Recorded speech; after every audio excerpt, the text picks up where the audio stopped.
सुप्रभात प्यारे बच्चों। हिंदी ई शिक्षण के माध्यम से अपने पाठ्यक्रम को आगे बढ़ाते हुए आज हम अपनी व्याकरण की पुस्तक व्याकरण नयन के पाठ 19 में सर्वनाम के बारे में पढ़ेंगे। बच्चों, सर्वनाम शब्द दो शब्दों से मिलकर बना है। सर्व जमा नाम। सर्व का अर्थ है सब और नाम का अर्थ है यहाँ पर संज्ञा, अर्थात ऐसे शब्द जो सभी नामों के स्थान पर प्रयोग हों वे सर्वनाम कहलाते हैं। हम सर्वनाम को इस प्रकार से परिभाषित कर सकते हैं। जो शब्द संज्ञा के स्थान पर प्रयुक्त होते हैं उन्हें सर्वनाम कहते हैं। जैसे मैं, तुम, हम, आप, कौन, कुछ आदि। सर्वनाम के 6 भेद हैं: पुरुषवाचक, निश्चयवाचक, अनिश्चयवाचक, प्रश्नवाचक, संबंधवाचक, निजवाचक। सबसे पहले हम करेंगे पुरुषवाचक सर्वनाम। बोलने वाले, सुनने वाले या अन्य के लिए जिन सर्वनामों का प्रयोग होता है उन्हें पुरुषवाचक सर्वनाम कहते हैं। जैसे मैं कविता लिख रहा हूँ, तुम चित्र बनाओ, वह पत्र लिख रहा है। इन वाक्यों में वक्ता ने अपने लिए मैं, श्रोता के लिए तुम और अन्य के लिए वह सर्वनाम का प्रयोग किया है, और ये सभी जो हैं पुरुषवाचक सर्वनाम हैं। पुरुषवाचक सर्वनाम 3 प्रकार के होते हैं: उत्तम पुरुषवाचक, मध्यम पुरुषवाचक और अन्य पुरुषवाचक। सबसे पहले हम करेंगे उत्तम पुरुषवाचक। उत्तम पुरुषवाचक सर्वनाम बोलने वाला या लिखने वाला अपने लिए जिन सर्वनामों का प्रयोग करता है वे उत्तम पुरुषवाचक सर्वनाम होते हैं। जैसे मैं, हम, मेरा, हमारा, हमें आदि। मध्यम पुरुषवाचक सर्वनाम बोलने वाला या लिखने वाला सुनने वाले या पढ़ने वाले के लिए जिन सर्वनामों का प्रयोग करता है वे मध्यम पुरुषवाचक सर्वनाम होते हैं। जैसे तू, तुम, आप, तेरा, तुम्हें आदि। अन्य पुरुषवाचक सर्वनाम बोलने वाला या लिखने वाला अन्य व्यक्तियों के लिए जिन सर्वनामों का प्रयोग करता है वे अन्य पुरुषवाचक सर्वनाम होते हैं। जैसे वह, वे, उसे, उन्हें आदि। निश्चयवाचक सर्वनाम जो सर्वनाम शब्द किसी व्यक्ति या वस्तु की ओर निश्चित रूप से संकेत करें उसे निश्चयवाचक सर्वनाम कहते हैं। जैसे यह, वह, ये, वे आदि। यह मेरी साइकिल है, वह तुम्हारी पुस्तक है, वह मेरा भाई है, ये पुस्तकें मेरी हैं। ये सभी निश्चयवाचक सर्वनाम के उदाहरण हैं।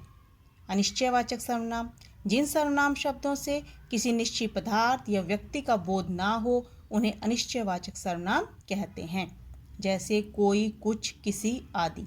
दूध में कुछ पड़ा है, बाहर कोई बुला रहा है, उसने कुछ नहीं खाया है, कोई आ रहा है।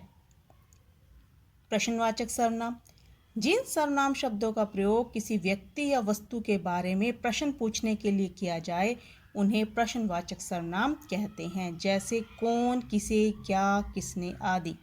बाहर कौन आया है, रुपए किसने चुराए हैं, यहाँ से मुझे क्या मिलेगा। इन सब वाक्यों में प्रश्न पूछा जा रहा है। ये प्रश्नवाचक सर्वनाम के उदाहरण हैं।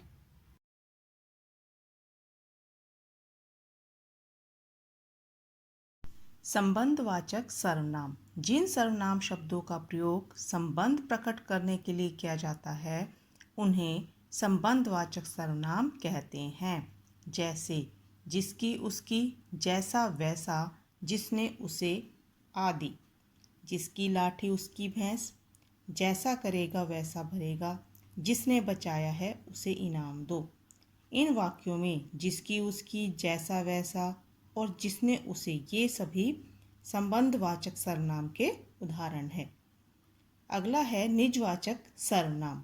वक्ता या लेखक स्वयं अपने लिए जिन सर्वनाम शब्दों का प्रयोग करता है उन्हें निजवाचक सर्वनाम कहा जाता है। जैसे आप, स्वयं, खुद, अपने आप आदि। शिवानी अपना काम स्वयं करती है, मैं अपने आप चला जाऊंगा, राजन अपने कपड़े खुद धोता है आदि। बच्चों, सर्वनाम शब्दों का एकवचन और बहुवचन दोनों रूपों में प्रयोग किया जाता है। आपकी पुस्तक में सर्वनाम शब्दों जैसे मैं, तू, आप, यह, वह, कोई, जो, कौन आदि सर्वनाम शब्दों की एकवचन और बहुवचन इन दोनों रूपों में ही रूप रचना दी गई है और यह आपको यहाँ से स्वयं पढ़नी है। सर्वनाम के संबंध में ध्यान रखने योग्य कुछ महत्वपूर्ण बातें यहाँ दी गई हैं। आदरसूचक संज्ञा शब्दों के लिए सर्वनाम शब्द भी आदरसूचक बहुवचन में प्रयोग होते हैं। जैसे रमेश के दादाजी बाहर गए हैं, वे परसों आएंगे।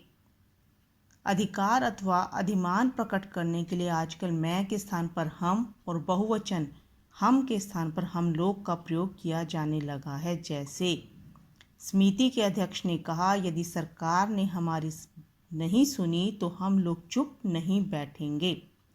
संबंध सूचक सर्वनाम शब्दों में जो सो के स्थान पर जो वह का प्रयोग किया जाने लगा है। जो मेहनत करेगा वह सफल होगा।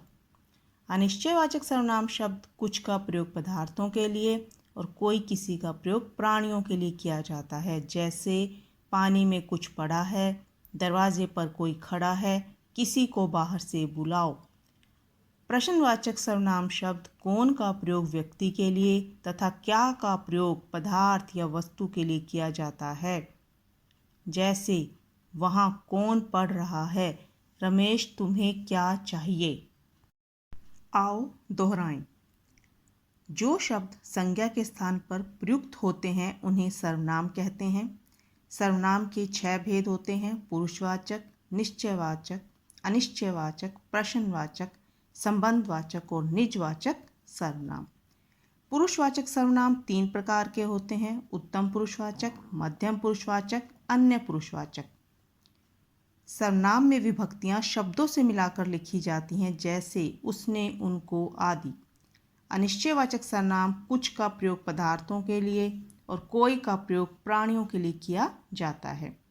तो बच्चों, इस पाठ को अच्छी तरह से समझने के लिए आप स्वयं भी 2 से 3 बार अवश्य पढ़ें। धन्यवाद।